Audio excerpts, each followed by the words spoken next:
Harry Potter اور تہہ خانے کے اسرار دوسرا باب ڈابی کی تنبیہ۔ ہیری دونوں ہاتھ منہ پر رکھ کر حلق سے نکلنے والی چیخ کو بمشکل روکنے میں کامیاب ہوا۔ یہ نہایت سنگین لمحات تھے۔ ایسے میں ہیری کی طرف سے کوئی چوک ہو جاتی تو یقیناً اسے بے حد دشوار حالات سے گزرنا پڑتا۔ ہیری نے اپنے آنکھیں مسل کر بستر پر بیٹھے ہوئے پستہ قامت جاندار کو دیکھا جو کسی اور ہی دنیا کا باسی دکھائی دیتا تھا۔ اس کے سر سے اوپر تک پھیلے ہوئے بڑے بڑے کان کسی چمگادڑ سے مشابہ تھے۔ اس کے چہرے پر ابھری ہوئی موٹی آنکھیں ٹینس کی گیند جتنی بڑی تھیں، پتلے پتلے بازو اور ٹانگیں، لمبے ناخن اور کھردرے ہاتھ۔ وہ پہلی نظر میں بونا معلوم ہوتا تھا۔ ہیری کو فوراً یاد آ گیا کہ آج صبح اسے باغیچے کی جھاڑیوں میں یہی جاندار دکھائی دیا تھا جنہیں وہ اس وقت جھاڑیوں کے پتوں کی آنکھیں سمجھ رہا تھا۔ یہ جاندار صبح اسے عجیب سے انداز سے گھور رہا تھا اور اب بھی اس کی آنکھیں بدستور ہیری پر جمی ہوئی تھیں۔ وہ دونوں ایک دوسرے کو گھور رہے تھے۔ اسی لمحے ہیری کو نیچے ہال میں ڈڈلی کی پرجوش آواز سنائی دی جو کہہ رہا تھا، میسن انکل آنٹی لائیے میں آپ کے کوٹ سنبھال کر رکھ دوں۔ وہ جاندار خاموشی سے بستر سے اترا اور ہیری کے قریب آ کر اس نے مؤدبانہ انداز میں اپنی گردن جھکا دی۔ اس کا سر اس قدر جھک چکا تھا کہ اس کی لمبی استخوانی ناک فرش سے بچھے غالیچے سے چھونے لگی۔ اس کا لباس بھی کچھ عجیب سا تھا۔ پہلی نظر میں اس کے جسم پر دکھائی دینے والا کرتا کسی پرانے تکیے کا غلاف معلوم ہوتا تھا جس میں ہاتھ اور پاؤں ڈالنے کے لیے سوراخ کر دیے گئے ہوں۔ ہیری اسے اچانک سامنے دیکھ کر بوکھلا سا گیا۔ ہیلو، اس نے پریشانی بھرے لہجے میں اسے مخاطب کیا۔ ہیری پوٹر، اس جاندار نے بلند آواز میں اس کی طرف دیکھتے ہوئے کہا۔ ہیری کو یہ یقین ہو چکا تھا کہ اس کی تیکھی اور تیز آواز سیڑھیوں سے نیچے تک ضرور پہنچ چکی ہوگی۔ اس سے پہلے ہیری اسے کچھ کہہ پاتا وہ جاندار دوبارہ بول اٹھا، ڈابی بڑی دیر سے آپ سے ملاقات کا خواہشمند تھا جناب، یہ اس کے لیے بڑی عزت کا مقام ہے۔ شکریہ، ہیری پوٹر نے دھیمے لہجے میں کہا اور دیوار کے کنارے سے چلتا ہوا ڈیسک کی طرف بڑھا۔ اس نے کرسی کھینچ کر اس پر اپنا تھکا ماندہ جسم گرا دیا۔ ڈیسک کے قریب بڑا پنجرا پڑا تھا جس میں اس کی مادہ الو ہیڈوگ اطمینان سے آنکھیں بند کیے سو رہی تھی۔ ہیری کو ابھی تک کچھ سجھائی نہیں دے رہا تھا کہ وہ کون سی بات پہلے پوچھے۔ اس کے ذہن میں جو سوال سب سے پہلے ابھرا تھا وہ یہ تھا کہ اس سے دریافت کرے کہ تم کیا چیز ہو، مگر ہیری کو یہ مناسب نہیں لگا کیونکہ ایسا پوچھنے میں یقیناً اس کی تضحیک ہوتی۔ لہٰذا اس نے سوچ کر کچھ یہ سوال کیا، تم کون ہو؟ ہیری کے لہجے میں ذرا سا خوف نہیں تھا۔ ڈابی جناب، صرف ڈابی، ایک معمولی سا گھریلو خرس، اس نے جلدی سے کہا۔ اوہ سچ مچ؟ ہیری نے تجسس سے کہا۔ دیکھو مجھے غلط مت سمجھنا لیکن میرے کمرے میں ایک گھریلو خرس کی آمد کے لیے کوئی مناسب وقت نہیں ہے۔ اسی لمحے ہیری کے کانوں میں آنٹی پیٹونیا کی گونجدار بناوٹی قہقہی کی آواز سنائی دی جو نیچے ڈرائنگ روم میں مہمانوں کے ساتھ بیٹھی تھیں۔ گھریلو خرس نے اپنا سر اٹھا کر عجیب سی نگاہ ڈالی۔ ایسی بات نہیں ہے، ہیری نے تیزی سے معذرت بھرے لہجے میں کہا۔ یہ مت سوچنا کہ مجھے تم سے مل کر خوشی نہیں ہوئی ہے، میری کچھ مجبوری ہے جس کے لیے مجھے یوں کہنا پڑا۔ خیر مجھے یہ بتاؤ کہ تم کسی خاص کام سے یہاں آئے ہو؟ اوہ ہاں جناب، ڈابی چونک کر بولا۔ ڈابی آپ کو مطلع کرنے کے لیے آیا ہے جناب۔ یہ مشکل کام ہے جناب، ڈابی سمجھ نہیں پا رہا کہ کہاں سے شروع کرے۔ ٹھیک ہے پہلے آرام سے بیٹھ جاؤ، ہیری نے اپنے بستر کی طرف اشارہ کرتے ہوئے نرم لہجے میں کہا، مگر دوسرے ہی لمحے ہیری بھونچکا بیٹھا رہ گیا۔ گھریلو خرس نے اونچی آواز میں پھوٹ پھوٹ کر رونا شروع کر دیا تھا۔ وہ زور زور سے بار بار ناک سنک رہا تھا، اس کی گیند جیسی آنکھوں سے ٹپ ٹپ آنسو گر رہے تھے۔ ہیری خرس کی اس حرکت پر بوکھلائے انداز میں دہشت زدہ دکھائی دے رہا تھا۔ اس نے انکل ورنن سے وعدہ کیا تھا کہ وہ کمرے میں ذرا سا بھی شور نہیں کرے گا، مگر اب یوں لگتا تھا کہ خرس کی وجہ سے اس کی شامت آنے والی تھی۔ وہ بیٹھ جاؤ، گھریلو خرس یہ کہہ کر دھاڑے مار کر رونے لگا۔ کبھی نہیں، کبھی بھی نہیں۔ ہیری کو یوں محسوس ہوا جیسے نیچے سے آنے والی آوازوں کا سلسلہ ٹوٹ گیا تھا۔ معاف کرنا، میں تمہاری دل آزاری نہیں کرنا چاہتا تھا۔ ہیری نے جلدی سے اٹھ کر خرس کو خاموش کرانے کی کوشش کی۔ وہ کمرے میں پھیلا ہوا شور ختم کرنا چاہتا تھا۔ دل آزاری اور ڈابی کی؟ گھریلو خرس کی جیسے سانسیں ہی اٹک گئی ہوں۔ ڈابی کو کبھی کسی جادوگر نے بیٹھنے کے لیے نہیں کہا، اور وہ اپنے ساتھ یہ کہہ کر وہ پھر رونے لگا۔ شش شش، ہیری تیزی سے اسے چپ کرانے کی کوشش کرانے لگا۔ وہ مسلسل اسے دلاسا دے رہا تھا مگر ہیری کی ہر کوشش رائگاں جاتی دکھائی دے رہی تھی۔ ہیری نے خرس کی کمر میں ہاتھ ڈال کر اسے بستر پر دوبارہ بٹھایا۔ اس مرتبہ خرس نے بستر پر بیٹھنے سے انکار نہیں کیا، البتہ وہ بری طرح سے ہچکیاں لے رہا تھا۔ خرس نے ہیری پر نگاہ ڈالی جو منہ پر انگلی رکھ کر اسے چپ رہنے کا اشارہ کر رہا تھا۔ وہ کچھ سوچ کر ساکت ہو گیا۔ وہ نہایت ہی بڑے اور بدصورت گڈے کی طرح بستر پر بیٹھا ہوا دکھائی دے رہا تھا جس کی آنکھیں آنسوؤں سے بھیگی ہوئی تھیں۔ آخر کار اس نے خود کو سنبھال لیا اور پھر اپنی بڑی آنکھوں میں آنسو بھر کر ہیری کو تحسین بھری نگاہوں سے دیکھا۔ ہیری کسی حد تک اس کے جذبات کو سمجھ چکا تھا۔ اس لیے اسے خوش کرتے ہوئے کہا، مجھے یقین ہے کہ تمہیں ابھی تک کوئی اچھا جادوگر نہیں ملا ہوگا۔ خرس نے اس بات میں اپنا سر ہلایا، لیکن دوسرے ہی لمحے ہیری سٹپٹا سا گیا۔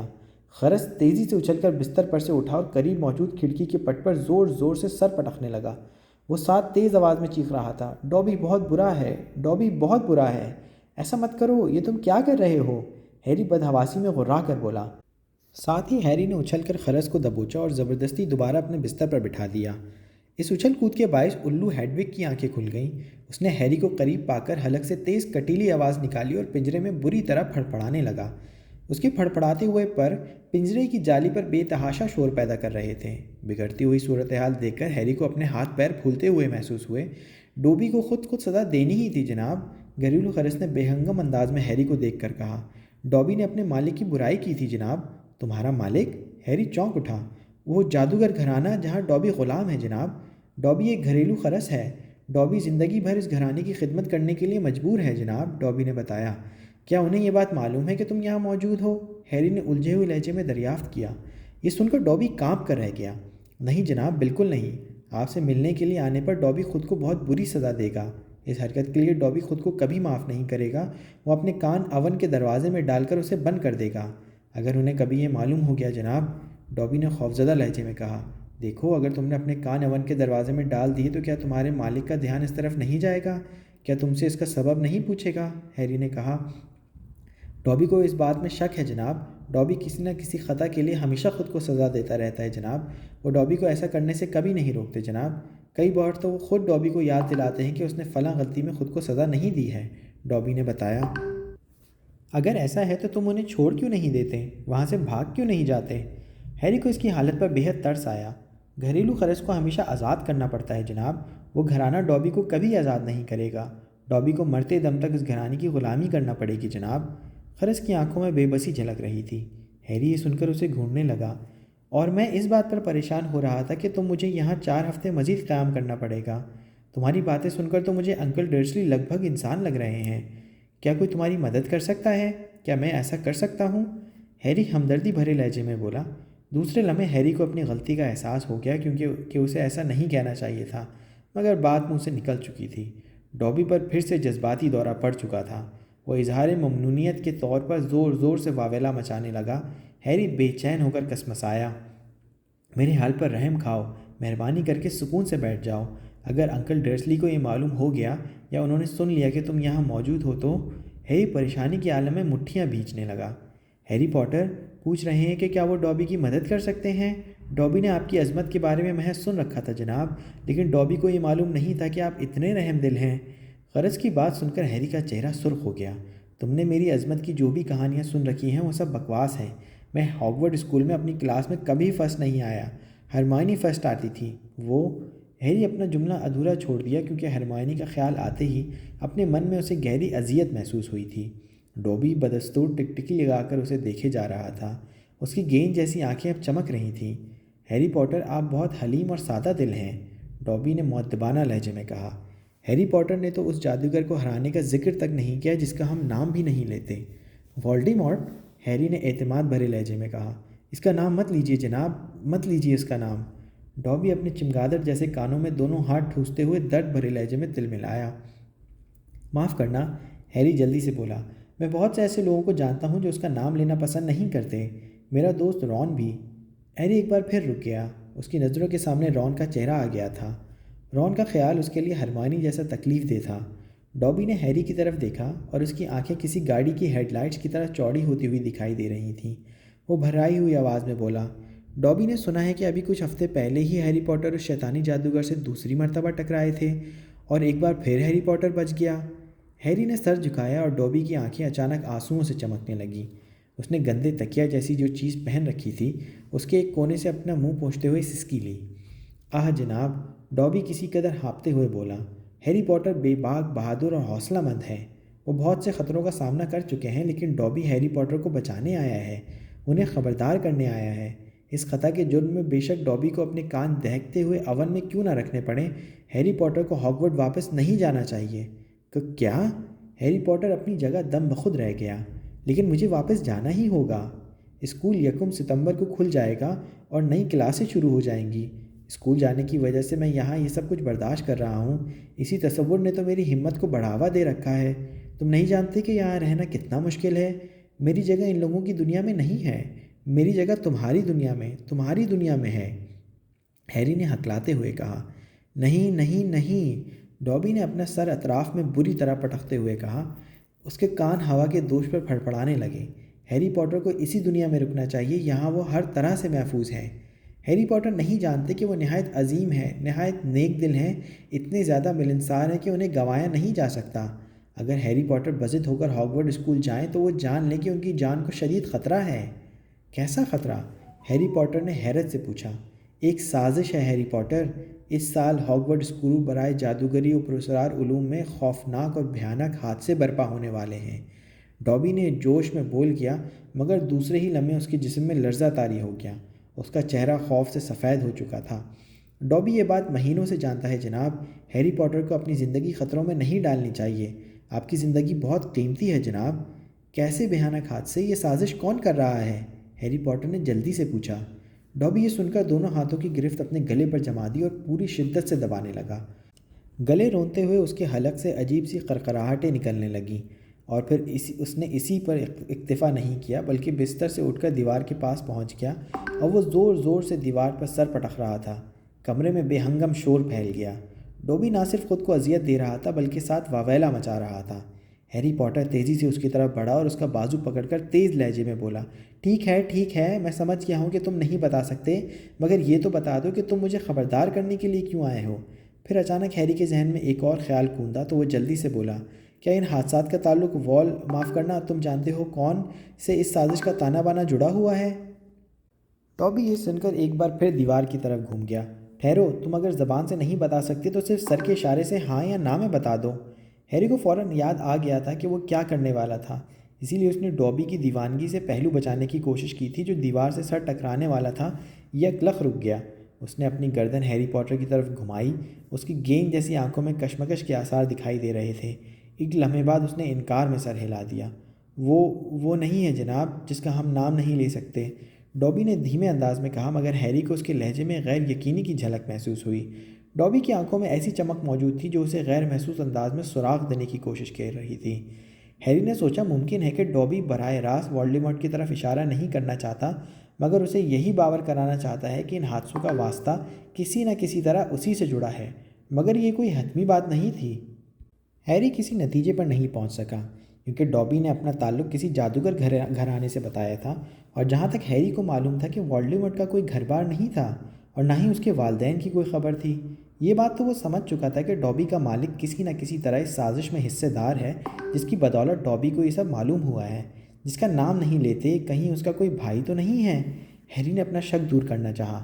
ڈابی نے ایک بار پھر انکار میں سر ہلا دیا، البتہ اس کی آنکھیں حیرت سے چوڑی ہو گئی تھیں۔ تو پھر میں کچھ کہہ نہیں سکتا کہ ہاگورٹ اسکول میں بھیانک حادثے کون کروا سکتا ہے۔ میرا مطلب ہے کہ مجھے وہاں کی دشمنی کے بارے میں کوئی خبر نہیں ہے۔ البتہ ایک بات ضرور ہے کہ وہاں پروفیسر ڈمبلڈور موجود ہیں۔ کیا تم انہیں جانتے ہو؟ ہیری نے تھک کر ہار کر کہا۔ ڈابی منہ سے کچھ نہیں بولا، البتہ اس نے اپنا سر جھکا لیا تھا۔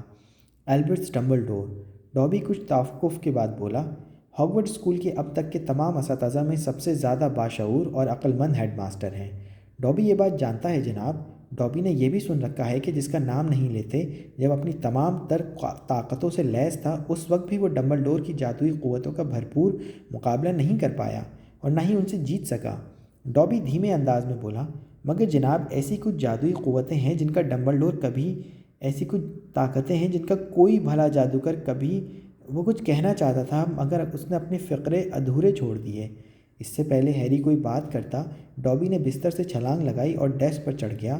وہاں پڑے ٹیبل لیمپ کو اس نے دونوں ہاتھوں سے دبوچا اور اندھا دھن اپنے سر پر مارنے لگا۔ جو ہی لیمپ کی ضرب اس کے دماغ پر پڑتی تو اس کے منہ سے بلند چیخ نکل جاتی۔ یہ سلسلہ اس تیزی سے شروع ہوا کہ ہیری کو اس تک پہنچنے کا موقع ہی نہیں ملا۔ ہیری کو نیچے بیٹھے مہمانوں کا خیال آیا تو اسے یوں محسوس ہوا جیسے نیچے کی منزل پر گہری خاموشی چھائی ہوئی تھی۔ ہیری کا دل طوفانی انداز میں دھڑکنے لگا۔ ٹھیک 2 سیکنڈ بعد اسے انکل ورنن کی آواز سنائی دی، لگتا ہے ڈڈلی نے ایک بار پھر اپنا ٹیلی ویژن کھلا چھوڑ دیا ہے، بدمعاش کہیں کا۔ ہیری کو آواز کے بہاؤ سے اندازہ لگانے میں دیر نہیں لگی کہ انکل ورنن سیڑھیوں کی طرف بڑھ رہے تھے۔ ہیری کے لیے آزمائش بھری ساعت تھی۔ وہ نہیں چاہتا تھا کہ انکل ورنن ڈابی کو اس کے پاس دیکھ پائیں۔ اس نے ادھر ادھر نظر دوڑائی۔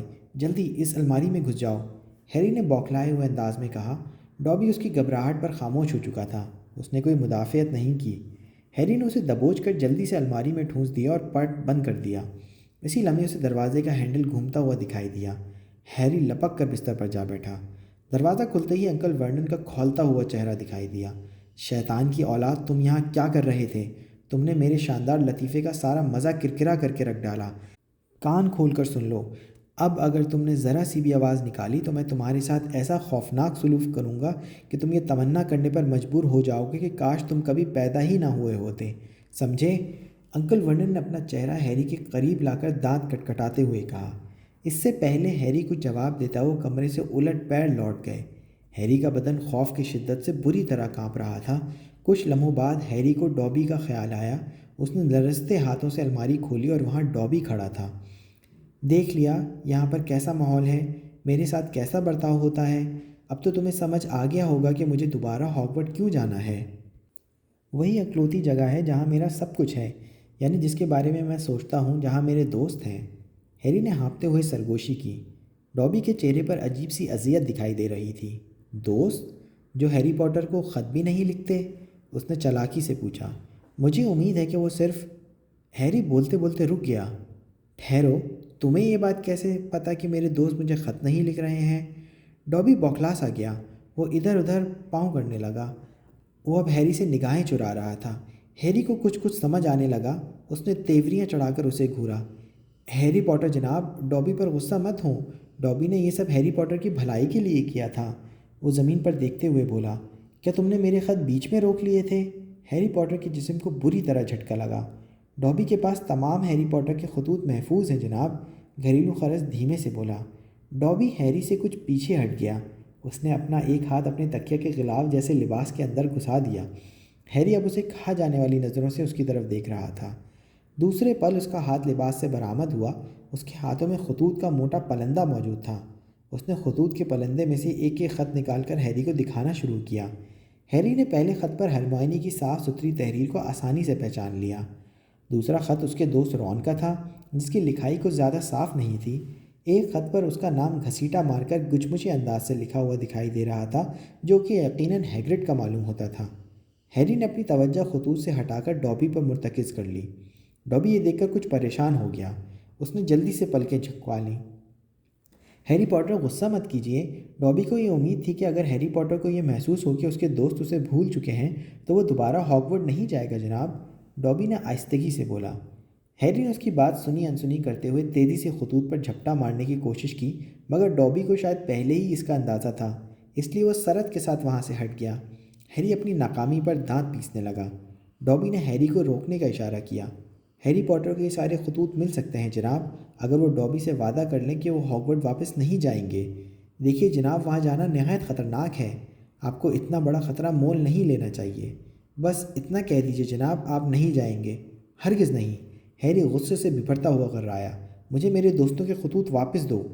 تب تو ڈابی کے پاس کوئی اور راستہ نہیں ہے جناب، گھریلو خرس کی آواز بھرا گئی۔ اس سے پہلے ہیری کوئی حرکت کر پاتا، خرس نے خطوط کا پلندہ دوسرے ہاتھ میں پکڑا اور بیڈ روم کے بیرونی دروازے کی طرف لپکا۔ دیکھتے ہی دیکھتے خرس نے دروازے کا ہینڈل گھمایا اور تیزی سے سیڑھیاں اترتا چلا گیا۔ ہیری گم کھڑا تھا۔ جو ہی اسے نیچے موجود مہمانوں کا خیال آیا تو وہ جلدی سے ڈابی کے پیچھے لپکا۔ ہیری کا حلق بالکل خشک تھا اور اس کا دل بری طرح سے دھڑک رہا تھا۔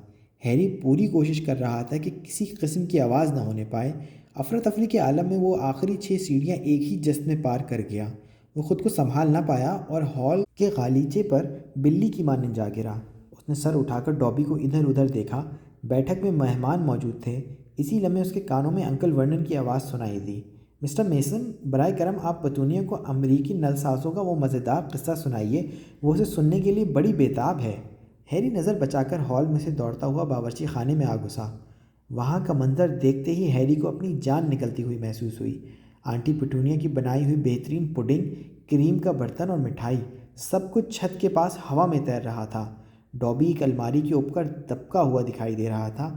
ہیری کی آنکھوں میں خوف گہرا تھا۔ نہیں، برائے کرم ایسا مت کرنا، وہ مجھے جان سے مار ڈالیں گے، ہیری رو دھونے والے انداز میں بولا۔ اس کا چہرہ سفید پڑ چکا تھا۔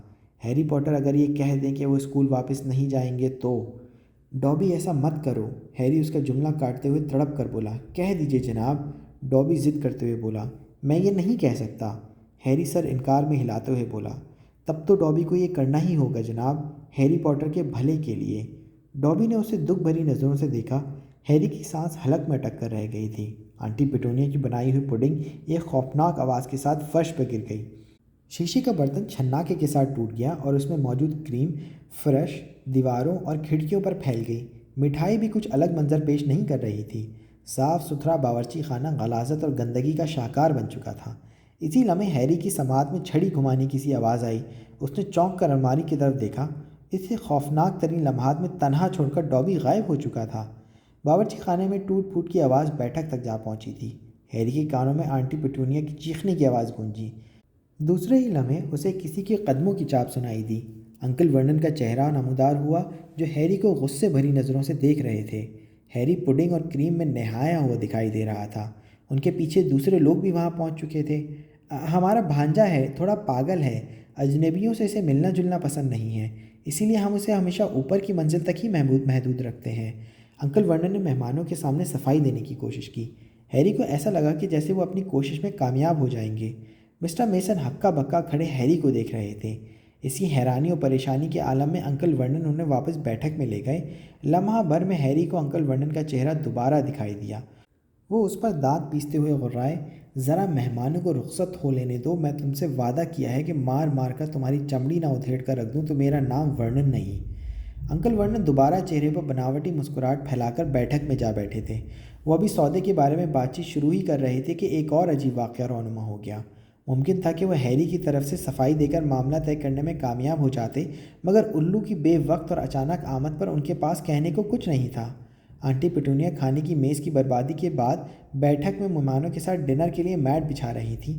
اسی لمحے ایک بڑا سا کڑیل الو اپنے پروں کو پھڑپھڑاتا ہوا بیٹھک کی کھڑکی میں سے اندر داخل ہوا۔ وہ سیدھا مسٹر میسن کے کندھے پر آ بیٹھا اور اس نے اپنے پنجوں سے ایک خط ان کی جھولی میں پھینک دیا۔ آنٹی پیٹونیا نے دہشت بھری نظروں سے انکل ورنن کی طرف دیکھا۔ مسٹر میسن اور ان کی بیوی کی حالت بھی کچھ بہتر نہیں تھی۔ دوسرے لمحے الو اپنے پروں کو پھڑپھڑاتے ہوئے کھڑکی کے راستے واپس اڑ گیا۔ یہ منظر مہمانوں کے لیے بے حد دہشت ناک تھا۔ مسز میسن خوف سے چنگھاڑتی ہوئی اٹھی اور دیوانہ وار چیختے ہوئے صدر دروازے کی طرف بھاگ کھڑی ہوئی۔ انکل ورنن بے بسی کے عالم میں ہاتھ مسلتے ہوئے دکھائی دے رہے تھے۔ مسٹر میسن نے صدر دروازے پر ٹھہر کر انکل ورنن سے صرف اتنا کہا کہ ان کی بیوی کو ایسے پرندوں سے بے حد ڈر لگتا ہے، وہ مزید ان کے ساتھ نہیں ٹھہر سکتے۔ اس نے یہ بھی کہا کہ انہیں یہ مذاق بالکل پسند نہیں آیا۔ ہیری باورچی خانے میں صفائی کے لیے جھاڑو ہاتھ میں پکڑے کھڑا تھا۔ اسی لمحے انکل ورنن صدر دروازہ بند کر کر اس کے پاس پہنچے۔ ان کی چھوٹی چھوٹی آنکھوں میں خباثت اور شیطانیت چمک رہی تھی۔ ان کے ہاتھ میں الو کا لایا ہوا خط موجود تھا۔ اسے پکڑو، چلو پڑھو اسے، انکل ورنن سانپ کی طرح پھنکار کر بولے۔ ہیری نے خط اپنے ہاتھ میں لے کر کھولا۔ اس میں اس کی سالگرہ کی مبارکباد نہیں تھی۔ ڈیئر مسٹر پوٹر، ہمیں جادوئی خفیہ ادارے کی طرف سے یہ اطلاع ملی ہے کہ آپ کے گھر پر آج رات 9:12 پر اشیاء کو ہوا میں معلق کرنے کا جادو کیا گیا ہے۔ جیسا کہ آپ جانتے ہیں کہ نابالغ جادوگروں کو اسکول کے باہر کسی بھی قسم کا جادو استعمال کرنے کی اجازت نہیں ہے۔ اگر آئندہ کبھی آپ نے دوبارہ ایسی غلطی دہرائی تو یاد رکھیے گا کہ اسکول سے آپ کو ہمیشہ کے لیے نکال دیا جا سکتا ہے۔ حکم نامہ برائے میانہ حدود برائے نابالغ جادوگران 1875 پیراگراف سی۔ ہم آپ کو یہ بھی یاد دلانا چاہیں گے کہ جادو کی کوئی بھی سرگرمی جو کسی بھی غیر جادوگر فرد مگلز کے سامنے وقوع پذیر ہو تو یہ جادوگروں کی بین الاقوامی جادوئی پارلیمنٹ کے بنائے گئے آئین کی دفعہ 13 کے تحت قابل سزا جرم قرار پائے گی۔ ہمیں امید ہے کہ آپ تعطیلات سے لطف اندوز ہو رہے ہوں۔ مطلع کنندہ مافلدہ ہاپکرک، دفتر برائے ناجائز جادوئی استعمالات، وزارت جادوگری۔ ہیری نے خط پڑھنے کے بعد چہرہ اوپر اٹھایا۔ اس نے بمشکل تھوک نگلنے کی کوشش کی۔ تم تو ہمیں یہ بتایا ہی نہیں تھا کہ تمہیں اسکول سے باہر جادو کرنے کی اجازت نہیں ہے۔ انکل ورنن کے چہرے پر حیرانگی کے ساتھ ساتھ خوفناک مسکراہٹ تیر رہی تھی۔ ان کی آنکھوں کی پتلیاں بڑی تیزی سے پھڑک رہی تھیں۔ مجھے لگتا ہے شاید تم اس کا ذکر کرنا بھول گئے ہوگے، تمہارے دماغ سے یہ بات اتر گئی ہوگی۔ ہیری خاموش کھڑا کانپ رہا تھا۔ انکل ورنن کسی بڑے بل ڈاگ کی طرح اس کے اوپر جھکتے چلے گئے۔ انہوں نے اپنا چہرہ ہیری کے بالکل قریب لا کر طنزیہ انداز میں کہا، اب میں تمہیں ایک خبر سنانا چاہتا ہوں لڑکے، میں تمہیں اوپر تالے میں بند کر رہا ہوں، تم اب دوبارہ کبھی اس اسکول نہیں جاؤ گے، کبھی نہیں۔ اور اگر تم نے جادو سے باہر نکلنے کی کوشش کی تو وہ تمہیں اسکول سے ہمیشہ کے لیے نکال دیں گے۔ انکل ورنن کے مجنونانہ قہقہے پورے گھر میں گونج رہے تھے۔ انہوں نے ہیری کو دونوں ہاتھوں سے دبوچا اور گھسیٹتے ہوئے بالائی منزل تک لے گئے۔ وہ اپنے برے وعدے جتنے ہی برے ثابت ہوئے تھے۔ اگلی صبح انہوں نے ہیری کے بیڈ روم کی کھڑکیوں پر لوہے کی سلاخیں لگوانے کے لیے ایک آدمی کو پیسے دیے۔ انہوں نے ہیری کے بیڈ روم کے دروازے میں بلی کے پنجرے جیسا چھوٹا دروازہ خود اپنے ہاتھ سے نصب کیا تاکہ دن میں 3 بار تھوڑا سا کھانا اندر دھکیلا جا سکے۔ وہ ہیری کو صرف صبح شام باتھ روم کے لیے باہر نکالتے تھے، اس کے علاوہ 24 گھنٹے وہ اپنے کمرے میں بند رہتا تھا۔ 3 دن گزرنے کے بعد بھی مسٹر ڈرسلی ہیری کو کسی طرح کی چھوٹ دینے پر آمادہ دکھائی نہیں دے رہے تھے، اور ہیری کو بھی اس قید خانے سے باہر نکلنے کا کوئی راستہ سجھائی نہیں دے رہا تھا۔ وہ بے بسی کے عالم میں اپنے بستر پر لیٹ کر کھڑکی پر لگی سلاخوں کے دوسری طرف غروب ہوتے ہوئے سورج کو دیکھ رہا تھا۔ وہ انتہائی کرب کے عالم میں گزر رہا تھا۔ اسے کچھ سمجھ نہیں آ رہا تھا کہ اس کے ساتھ کیا ہونے والا ہے۔ اسے رہ رہ کر ڈابی پر غصہ آ رہا تھا۔ ہاگورڈ میں کوئی حادثہ ہوتا یا نہ ہوتا، انکل ورنن کے گھر میں وہ حادثے کا شکار ضرور ہو چکا تھا۔ اسی لمحے دروازے پر حرکت محسوس ہوئی۔ ہیری نے گردن موڑ کر دروازے کی طرف دیکھا۔ چھوٹے دروازے کا پٹ کھلا اور آنٹی پٹونیا کا ہاتھ اندر گھستا ہوا دکھائی دیا، جس میں سوپ کا ایک پیالہ موجود تھا۔ پیالہ اندر کھسکانے کے بعد آنٹی پٹونیا کا ہاتھ واپس لوٹ گیا۔ ہیری کی انتڑیاں بھوک کی شدت سے کلبلا رہی تھیں۔ وہ تیزی سے بستر سے کودا اور اس نے لپک کر پیالہ اٹھایا۔ سوپ برف کی طرح سرد تھا، لیکن ایک گھونٹ ہی میں اس نے آدھا پیالہ حلق سے نیچے اتار ڈالا۔ اس کے بعد ہیری کمرے کی طرف بڑھا جہاں ہیڈوگ کا پنجرہ پڑا ہوا تھا۔ اس نے اپنے پیالے کی تہہ میں موجود سبزیوں کے ٹکڑے نکالے اور پنجرے کی تشت میں ڈال دیے۔ ہیڈوگ نے تشت کی طرف دیکھا اور پھر احتجاج کے طور پر زور سے اپنے پر پھڑپڑائے۔ وہ ہیری کی طرف ناپسندیدہ نگاہوں سے دیکھ رہا تھا۔ مجھے چونچ دکھانے سے کوئی فائدہ نہیں، تم اچھی طرح جانتی ہو کہ ہمارے پاس صرف اتنا ہی ہے، ہیری نے اداسی کے عالم میں اسے کہا۔ اس کے بعد اس نے خالی پیالے کو فرش پر ننھے دروازے کے بالکل قریب رکھ دیا۔ سوپ پینے سے پہلے وہ جتنا بھوکا تھا، سوپ پینے کے بعد اسے نہ جانے کیوں پہلے سے بھی زیادہ بھوک لگنے لگی۔ بالفرض یہ تسلیم کر لیا جائے کہ وہ کسی نہ کسی طرح مزید 4 ہفتے تک زندہ رہنے میں کامیاب ہو بھی گیا تو کیا وہ ہاگورڈ جانے کے قابل ہو پائے گا؟ اگر وہ ہاگورڈ نہیں پہنچ پایا تو کیا ہوگا؟ کیا کسی کو یہ پتہ کرنے کے لیے بھیجا جائے گا کہ وہ کیوں واپس نہیں لوٹا؟ کیا وہ کبھی مسٹر ڈرسلی اس کو اسکول بھیجنے کے لیے راضی کر پائیں گے؟ سورج ڈوبنے کے بعد کمرے میں گہرا اندھیرا چھا گیا۔ ہیری کچھ بھی نہ کرنے کے باوجود خود کو بے حد تھکا ہوا محسوس کر رہا تھا۔ بھوک کی شدت زور پکڑتی جا رہی تھی۔ معدے کی کلبلاہٹ اب تکلیف میں بدل رہی تھی۔ اس کے دماغ کے پردوں پر سینکڑوں سوال پوری طرح دستک دے رہے تھے، جن کا کوئی جواب اس کے پاس نہیں تھا۔ وہ دوبارہ بستر پر لیٹ گیا اور پھر کافی دیر تک وہ اسی کشمکش میں گرفتار رہنے کے بعد بے چین سی نیند میں ڈوب گیا۔ ہیری کو نیند میں شاید سکون نصیب نہیں تھا۔ دن بھر کی الجھنیں خواب بن کر اس کے سامنے آنے لگیں۔ وہ خواب میں دیکھ رہا تھا کہ وہ کسی بڑے چڑیا گھر کے ایک پنجرے میں قید ہے، جس کے باہر جلی حروف میں نابالغ جادوگر لکھا ہوا دکھائی دے رہا تھا۔ تماشائی اسے سلاخوں کے اندر قید دیکھ رہے تھے۔ وہ کسی بھوکے اور کمزور حال جانور کی طرح بھوسے کے بستر پر بے بس پڑا ہوا تھا۔ اچانک اسے بھیڑ میں ڈابی کا چہرہ دکھائی دیا تو کسی نہ کسی طرح اٹھا اور اس کی طرف دیکھ کر ناتواں انداز میں مدد کے لیے چلا اٹھا۔ ڈابی نے اس کی طرف غور سے دیکھا اور دھیمے انداز میں کہا، ہیری پوٹر، یہاں آپ محفوظ ہیں جناب۔ یہ کہہ کر ڈابی اس کی نظروں کے سامنے سے غائب ہو گیا۔ اس کے بعد اسے مسٹر ڈرسلی دکھائی دیتے ہیں اور ڈڈلی اس کے پنجرے کی سلاخوں کو بری طرح جھنجھوڑتے ہوئے اس پر قہقہے لگاتا ہے۔ جب سلاخیں جھنجھوڑنے سے ہیری کا سر چکرانے لگا تو وہ ہولے سے بڑبڑایا، اب بس کرو، مجھے تنہا چھوڑ دو، یہ اب رہنے دو، میں سونے کی کوشش کر رہا ہوں۔ اپنی بڑبڑاہٹ پر ہیری کی آنکھ کھل گئی۔ اس نے اپنے آنکھیں مسل کر دیکھا تو کھڑکی کے راستے چاند کی چاندنی کمرے میں آتی دکھائی دی۔ ہیری نے اپنی اینک آنکھوں پر لگائی اور غور کرنے لگا کہ ایسی کیا خاص بات ہوئی جس کی وجہ سے اس کی آنکھ کھل گئی۔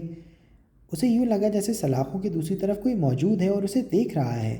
ہیری نے غور سے سلاخوں کے پار موجود شے کو دیکھنے کی کوشش کی۔ اس کا چہرہ سائے میں ڈوبا تھا۔ چاندنی کے باعث ہوا میں لہراتے ہوئے اس کے سرخ بال دکھائی دے رہے تھے۔ البتہ اس کے چہرے پر کوئی لمبی سی چیز ابھری ہوئی معلوم ہوتی تھی، شاید وہ اس کی ناک تھی۔ پھر جیسے ہیری کو اپنی بصارت پر یقین نہیں آ پایا، وہ اسے پہچان چکا تھا۔ وہ اس کا اسکول کا دوست رون ویزلی ہی تھا جو سلاخوں کے پیچھے سے اندر جھانک رہا تھا۔ کہیں یہ سب خواب کا حصہ تو نہیں؟ ہیری نے تلخی سے سوچا۔